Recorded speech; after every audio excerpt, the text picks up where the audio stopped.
Gila, mau makan aja ribet banget ya nyiapin perlengkap untuk tag video.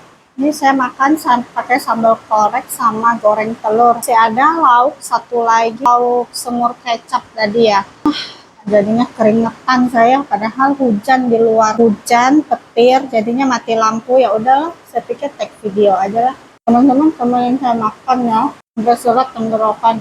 Terus harus nyiapin peralatan lampu sorot, mic, bila sambal buatan papanya William pedasnya minta ampun. Punya anak, tentang anak-anak ya teman-teman. Pembulian tuh gini, menurut saya ya, saya pribadi sebagai orang tua, kan sebagai anak-anak yang pernah merasakan dibully ya, tapi saya nggak ngerasa kalau itu tuh pembulian gitu. Waktu masih kecil kami belum tahu apa namanya pembulian, taunya diejek aja gitu pakai nama orang tua, diejek pakai nama orang tua. Terus saya kan waktu masih kecil badannya itu kecil, jadi suka diejek unyil gitu, pokoknya madu lah ya.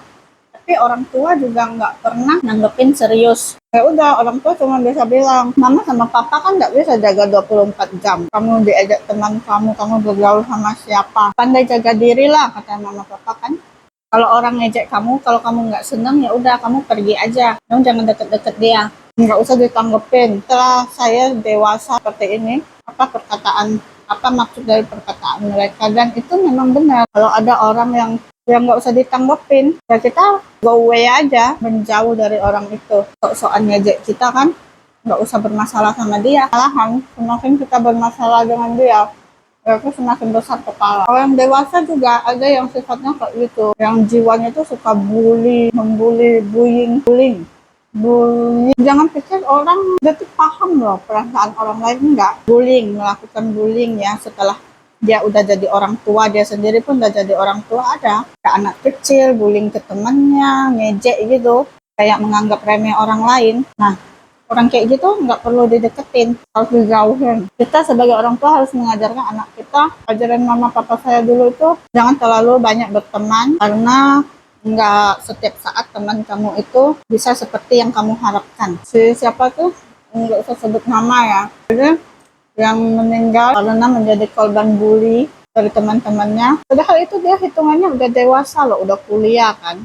Kenapa mentalnya begitu begitu cetek, kenapa mentalnya itu begitu apa ya, begitu rapuh gitu. Yang ngebully salah, yang dibully juga ya gimana ya, yang dibully juga nggak tahan banting. Harusnya kita tuh nggak boleh, kalau anak kita tuh nggak tahan dibully gitu, harus diajarin. Saya dulu masih kecil juga nggak tahan dibully, saya marah kalau dibully orang, mama ayah yang dibully, badan saya kecil kayak unyil, saya juga marah. Tetapi orang tua saya ngajarin saya nggak usah memikirkan hal yang nggak penting. Coba deh teman-teman praktekin apa yang saya bilang, yang orang tua saya ajarkan dulu sama saya. Orang tua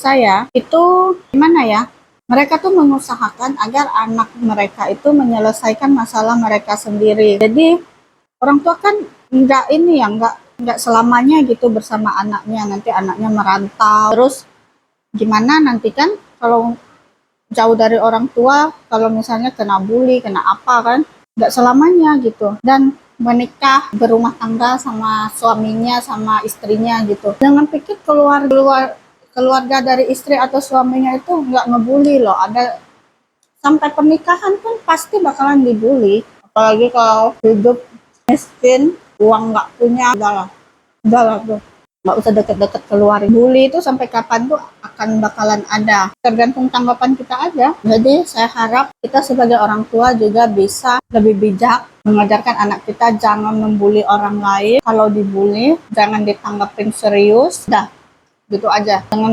didengerin hal-hal yang nggak penting, jangan menjadi beban pikiran. Jangan sampai anak kita stres gara-gara hal nggak penting gitu, dibully dengan apa ya, bully itu kan sebenarnya hal-hal yang nggak penting, tapi masuk ke otak dan sampai ke dalam hati, menembus jantung rasanya, itu kan rasa sakitnya kan pasti.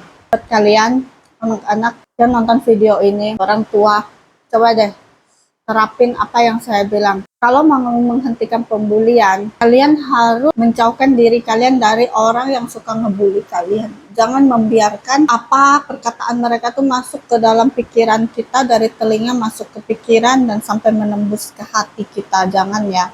Pokoknya jangan. Kita jalani hidup kita. Buat kalian yang pelajar, kalian belajar, kalian buktikan kalau kalian nggak seperti apa yang mereka bully pada kalian. Oke ya.